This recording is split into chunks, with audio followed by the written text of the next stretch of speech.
tai pu chu tai pai tam si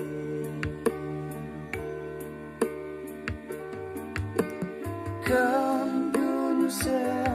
mang kha to mang nim pe te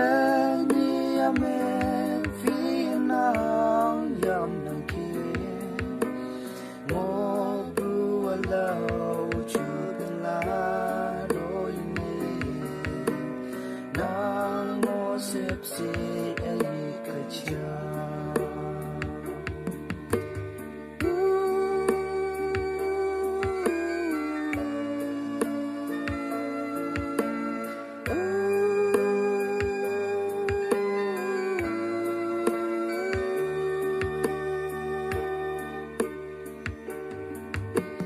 kan gunu se mang kha to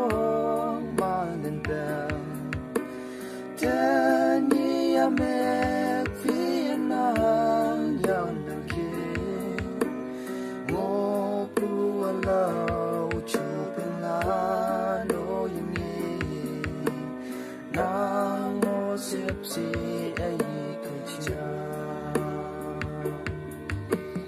na mo sep si